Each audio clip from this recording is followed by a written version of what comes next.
Teman-teman, setelah Kiai Nur Ihya angkat suara mengenai dialog kemarin, dialog ilmiah antara tim Heri Pras dengan tim Gus Adjir, banyak orang yang memiliki pandangannya masing-masing. Ada yang mengklaim Gus Adjir menang, sampai-sampai ribuan buzzer di kolom komentar YouTube Heri Pras sangat luar biasa banyak. Banyak apa? Banyak yang komentar template.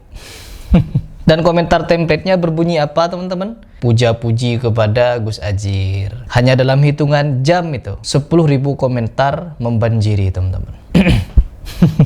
Ya Allah, sampai sebegitunya mereka ya. Dan ketika kita memberikan ulasan mengenai hal itu, banyak mereka yang tidak percaya. Tapi ya sudahlah, kita bukan ingin membahas masalah itu. Sekarang saya ingin membahas tentang pendapat atau komentar dari Kiai Imad yang juga memberikan ulasan bahwa dialog kemarin bukan Gus Adjir itu mewakili Aswaja. Jadi Gus Adjir sudah tidak diakui Aswaja, teman-teman, oleh beberapa kiai di NU. Karena apa? Saking getolnya berada di pihak Ba'lawi. Jadi kemarin dialog itu bukan antara Aswaja dengan Salafi, tetapi Ba'lawi dengan Salafi. Yang dimana ajaran-ajaran tabaruk ke kuburan keramat Habib itu semuanya dalil-dalil yang dibawakan adalah bermasalah. Semua hujah-hujah yang mereka tegakkan itu rapuh. Bahkan ketika kita bertanya apakah manusia, kalam ulama yang mereka bawakan adalah orang-orang maksum, ketika mereka menjawab tidak, maka selesai urusan. Semua itu hasil diskusi sudah kelar, kata Kiai Imad begitu. Jadi seperti apa ulasan Kiai Imad? Kita simak. Itu bukan debat Wahabi Aswaja, tapi Wahabi Ba'alwi. Karena yang disebutkan dalil-dalil oleh Haji Ubaidillah dan Baswedan itu dalilnya Ba'lawi, dalil bukan Ba'lawi. dalil Aswaja. Makanya tidak seimbang tuh antara Wahabi yang dalam berpikir menggunakan manhaji, sementara Ba'lawi menggunakan cara berpikir taklidi. Jadi babat habis Ba'lawi di situ. Makanya saudara-saudaraku orang Wahabi, tolong kalau misalnya mau debat yang seimbang. Jadi jangan mengatasnamakan Aswaja milihnya lawan Ba'lawi. Nanti itu akan menjadikan Aswaja nampak jadi tidak mempunyai dalil demikian. Dibabat habis kayak Mike Tyson lawan Elias Pikal. Nah, tolong para Wahabi kalau mau debat tentang manhaj Anda yang ingin dihadapkan dengan manhaj kami Ahlussunnah wal Jamaah Asy'ariyah Maturidiyah An-Nahdiyah, itu ngundangnya LBM PBNU. Ngundangnya LBM PBNU, jangan ngundang anak buah. Tapi kan kemarin itu Pak Kiai Imad, kemarin kita bukan ingin mendebatkan antara pemahaman Aswaja dengan Salafi yang dimana berbeda pendapat dengan khurafat Habib dan ajaran tabaruk Habib, dan itu mereka yang nantang ya, mereka yang nantang. Heri Pras tidak nantang, mereka nantang untuk membedah keramat Habib, buru-buru bawa kitab ingin hadir di pelajaran nahunya Habib. Terus yang kedua tabaruk kuburan keramat Habib itu. Jadi entah mereka merasa perwakilan Aswaja atau perwakilan Ba'lawi, saya tidak punya urusan Pak Yai. Jadi itu urusan mereka, dan ternyata setelah ini dibantah itu tidak mewakili Aswaja. Lanjut dulu. Banyak Ba'lawi. Nanti pakai dalilnya dalil dari khurafat-khurafat, dalil dari mimpi. Hanya menggunakan taklid-taklid saja.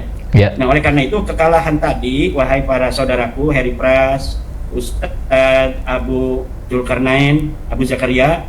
Nah, itu Anda menang di situ, tapi itu Anda menang bukan dari Ahlussunnah wal Jamaah An-Nahdiyah. Tapi Anda menang dari Ba'lawi.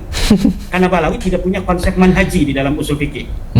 Kalau Wahabi itu agak mirip Kang Mas, selevel dengan NU itu. Cara berpikirnya manhaji. Karena dalam NU itu ada amaliyah, ada fikroh, ada harokah. Nah, ini Wahabi itu dia dalam berpikir dalam agama itu sudah manhaji. Jadi berpikirnya bukan Kiai Anu berkata, tetapi dalilnya mana? Kalau yang taklidi, saya misalnya level di NU juga ada berlevel-level. Level Bakso Masail tingkat kecamatan misalnya. Level NU tingkat kabupaten itu masih pakai taklidi. Tapi kalau kita di PBNU, kalau di dalam memutuskan hukum kita ada deadlock di sana dengan kauli, maka kita naik ke manhaji. Nah, kalau sudah manhaji, ini Ba'lawi, Wahabi ini pakai manhaji, kita pakai manhaji, Wahabi itu akan setotor karena perbedaan antara Wahabi dan manhaj kita dari Ahlussunnah wal Jamaah itu masalah-masalah klasik yang sudah terjadi ratusan tahun yang silam. Jadi seharusnya secara aksiologis nggak ada gunanya sebenarnya memperdebatkan masalah furu'iyah demikian, itu tidak ada gunanya dan tidak ada dampak apapun untuk masyarakat, ya, kecuali setuju. hanya perpecahan. Setuju sebenarnya masalah keterangan dari Kiai Imad ini yang memperdebatkan masalah tahlilan, maulid, haul, Isra Mi'raj dan lain sebagainya, perkara-perkara bid'ah, itu adalah perkara yang sudah dilakukan oleh ulama-ulama terdahulu. Dan kita tinggal melihat hasilnya, seperti apa dampaknya kepada masyarakat beragama khususnya di era modern ini. Apakah membuat umat semakin maju, apakah membuat umat semakin mundur, ataukah umat semakin stuck di situ? Atau dengan adanya amalia-amalia misalkan seperti bid'ah-bid'ah yang selama ini disiarkan oleh mereka, apakah itu berdampak positif bagi agama atau berdampak negatif bagi agama? Ya, di sisi lain ada negatifnya, teman-teman. Mungkin positifnya ketika membacakan sirah nabawiyah ketika maulid Nabi dan lain sebagainya. Namun ketika meyakini Nabi hadir ya qadha, ketika maulul qiyam arwah Nabi hadir, nah ini bermasalah dari segi akidah. Jadi ini permasalahan-permasalahan yang dimana kita mengajak umat, ya kalau mereka kekeh dengan maulidnya ya silahkan, kita yang tidak ya juga tidak memaksa, teman-teman. Hanya saling mengajak lah. Dan kalau kita melihat dari sisi negatif, banyak acara-acara maulid, Isra Mi'raj, majelis salawat dan lain sebagainya berujung pada kegiatan maksiat. Itu banyak, bukan satu dua. Tapi kita tidak membahas itu. Kita hanya ingin mengajak orang berpikir saja. Lanjutlah, jadi biar kalian fokus ya nyimak penjelasan Kiai Imad, simak videonya sampai selesai. Tapi kalau masalah Balawi ini adalah tentang dimasuki oleh orang yang mengaku sebagai keturunan ahli bait Rasulullah, tapi dia tidak mempunyai akhlak ahli bait Rasulullah yang suci. Ini penting, karena di dalam adanya pengakuan orang-orang yang bukan keturunan, ada perendahan terhadap umat Rasulullah, ada penguasaan wilayah, ada rasisme di sana. Maka ketika diperdebatkan secara aksiologis sangat berguna untuk masyarakat. Tapi perdebatan furu'iyah semacam kemarin, tabaruklah, dalil-dalil tabaruk, ini taklidi pakai qolal ulama, kata Wahabi, mana dalilnya dari Al-Quran? Nah, karena dalil itu memang benar Wahabi, Al-Quran itu dalil, hadis itu yang mutawatir dalil. Tapi kalau qolal ulama itu adalah hasil ijtihad dari dalil-dalil itu. Nah, orang yang taklid kayak Ajir Ubaidillah, kayak Faris Baswedan dihadapkan dengan manhaj Wahabi yang tanya dalil, nggak bakal bisa jawab, paling bisa begini-begini aja. Kayak Ajir Ubaidillah. Nah, itu harusnya dengan LBM PBNU baru setotor itu Wahabi. Ini adalah dinamika usul fikih kalau dengan Wahabi. Kalau misalnya basul masail antar pondok pesantren itu baru basisnya taklidi, akwali. Kalau dengan berbeda madhab, jangan kita menggunakan cara madhab Syafi'i berdebat dengan madhab lainnya. Kita uji daripada konseptualnya madhabiyah secara ilmu pengetahuan. Kita buktikan metode dia ketika bicara atau bertanya mana dalil dari Al-Quran, kita uji di situ daripada dia bertanya mana dalilnya dari Al-Quran. Bukan kita kemudian yang ditanya Al-Quran, ini bicaranya qala Ahmad bin Hambal, nggak bisa secara manhaji. Itu sudah kalah punuk itu, maka memalukan. Jangan sampai kemarin debat itu diasumsikan atau diasosiasikan sebagai debat Wahabi PS Aswaja. Aswaja ini bukan aswajanya Idrus Ramli ya, Ahlussunnah wal Jamaah. Ya.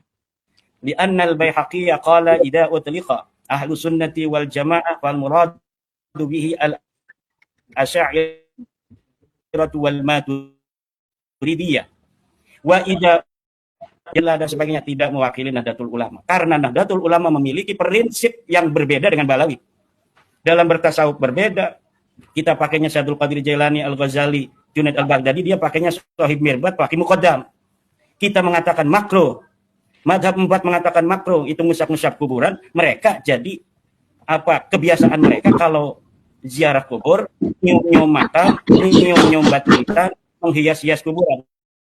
Itu kita fikih tasawufnya NU, itu fikih tasawufnya Ba'lawi yang berbeda dengan Nahdlatul Ulama. Dari dulu berbeda. Mbah Hasim itu sangat selektif dalam tasawuf, dalam ajaran-ajaran sufi. Mana yang bisa masuk di dalam tazkiyatun nafas tasawuf di dalam Nahdlatul Ulama, mana yang tidak boleh. Sekarang gara-gara banyak kibin di PBNU, kemudian ajaran Ba'lawi masuk, kemudian iltibas dengan ajaran-ajaran daripada Ba'lawi yang kuburiyah. Orang NU senang ziarah kubur, tapi bukan kuburiyah.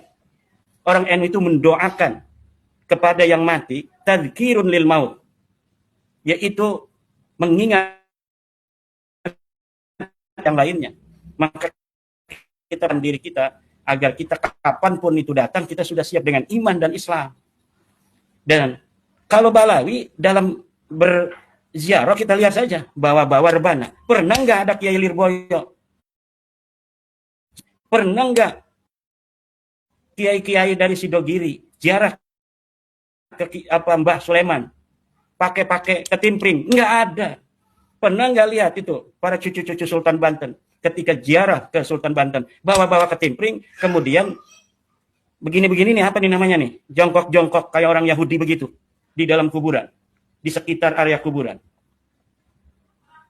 Ya, jadi jangan disamakan. Ini sekali lagi, debat kemarin tidak apple to apple atau equal to equal.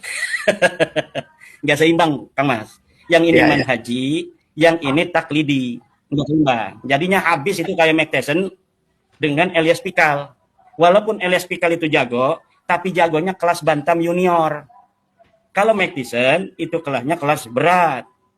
Nah, ini lawannya harusnya kemarin Abu Zakaria dengan yang satunya lagi tuh yang di pinggir pakai baju putih itu lawannya LBM PBNU, bukan Ba'lawi. Kalau Ba'lawi mengatakan Aswaja, kalah bos, kita malu atas nama Aswaja. Tapi kalau Wahabi dengan LBM PBNU itu akan seimbang, karena LBM PBNU itu punya dua cara. Pertama, cara kauli, yang kedua cara manhaji. Cara kauli adalah digunakan untuk menyelesaikan masalah-masalah di sekitar kita. Tapi kalau cara manhaji adalah kalau kita sudah berhadapan dengan manhaj lain, maka kita menggunakan manhaji. Nah, kalau sudah itu nanti yang terjadi, Wahabi dengan LBM PBNU, manhaj berhadapan dengan manhaj, baru rame tuh. Ya. Kalau ngadepin Ba'lawi begitu, takbirnya mimpi, takbirnya qala ulama, qala Ahmad, qala anu. Ya tinggal pakai, itu maksum bukan? Apakah Anda meyakini Imam Ahmad maksum? Tidak, ya udah kalah. Nah, cuma ada satu lagi yang ini ada imbas politik, Kang Mas. Secara politik itu merugikan Anies Baswedan. Jadi, itu menjadikan Anies Baswedan kesempatannya untuk menjadi Presiden Indonesia nyaris 0%. Ya, Imat. Ya, Imat. Aduh. Ya. Ya, mohon diulangi ya, itu terputus dan konteksnya tidak jelas. Ya. Debat antara Wahabi dan Ba'lawi kemarin itu mempunyai dampak politik. Anies Baswedan tidak akan pernah jadi presiden di Indonesia. Kenapa begitu? Karena ada seorang Faris Baswedan yang merupakan keluarga Baswedan yang sudah terang-terangan menjadi budak Ba'lawi. Sedangkan mayoritas bangsa Indonesia tidak mau punya pemimpin dari Ba'lawi dan atau budak Ba'lawi. Nah, walaupun itu bukan Anies Baswedan, tapi nama Baswedannya ini sama, satu keluarga, satu rumput. Jadi ini menjadikan masyarakat tahu, oh keluarga Baswedan itu jongosnya Ba'lawi. Yang dulunya ada Anies Baswedan pun bisa lari ini. Jadi saya kira itu akan punya dampak politik juga debat kemarin, yaitu potensi Bapak Anies Baswedan untuk jadi presiden di Indonesia ini semakin sulit karena